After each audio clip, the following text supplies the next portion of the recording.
Hello, darlings. Welcome back to the channel. This is my brand new Tarot 101 Teaching Tarot channel by Nomadic Moon Arts Tarot. You, in the description box below, can get all sorts of information about me, my tarot book on romance, since we are doing the Ace of Cups here, as well as a link to my Etsy shop, my books, my various bona fides. But anyway, I am starting with the Minor Arcana, because I think people have the most questions about the Minor Arcana cards, and the Major Arcana will come last.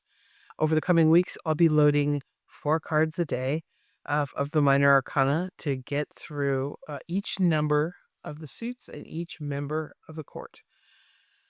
And then I'll do 1 at a time or 2 at a time for the Major Arcana, and soon the entire deck, all 78 cards, will be up on this channel, and then we'll learn how to read and put it all together. So, today we're talking about one of everyone's favorite cards in the deck, and mine as well, for all the good reasons, the Ace of Cups. The Ace of Cups is always a very welcome card. Ace of Cups, all aces are beginnings, new beginnings, right? And all aces are positive. It's just the aspect of what this new beginning is varies by card, right? Is a very traditional.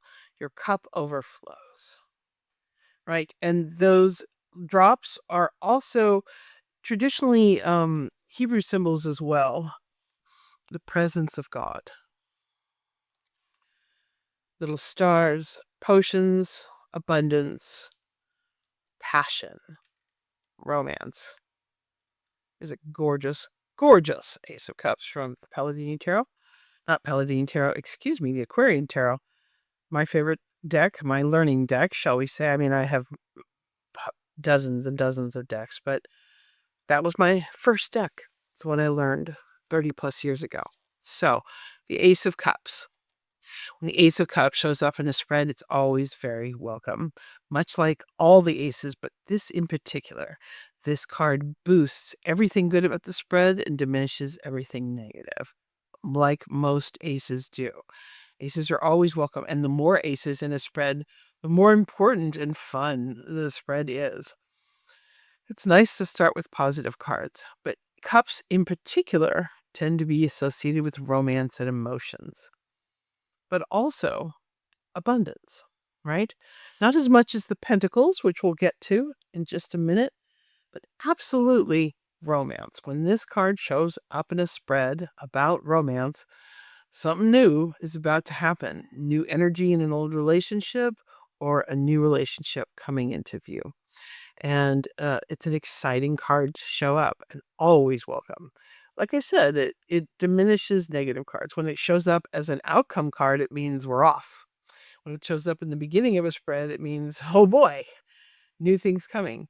And it's aces are the equivalent of one, the number, and it means new beginnings, right?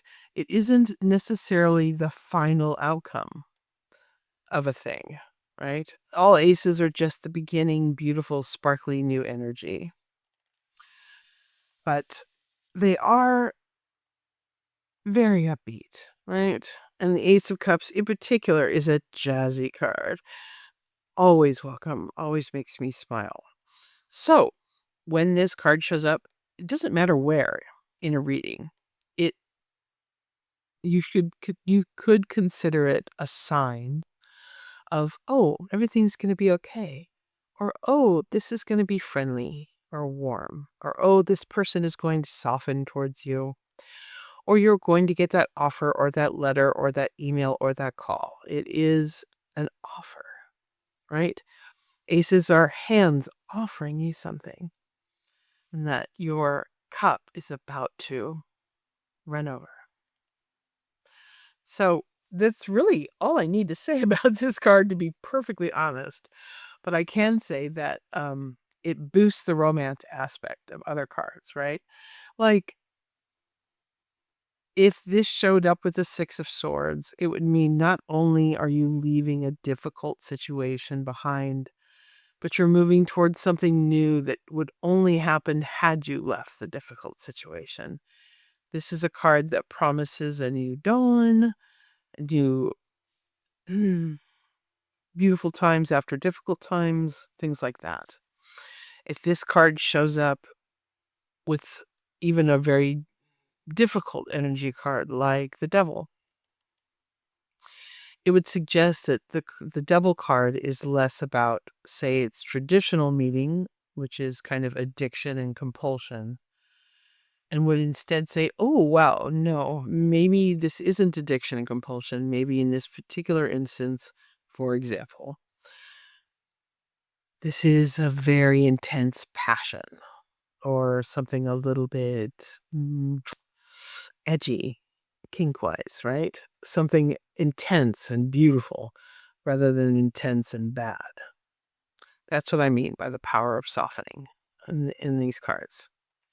So I'm going to be loading all 4 cards of all 4 suits once a day, every day until they're all up. And coming up next is the Ace of Swords. An interesting card, one of the more complicated ones as far as the aces go, but I like the swords. So please stay tuned. Consider liking and subscribing to the channel for the price of an ad. You can learn tarot for free. Pretty cool. Or near free because price of an ad. But anyway, I hope you'll check it out. And check out the description box below about all my stuff and my other reading channel. And I hope to see you there. Thank you so much. Bye for now.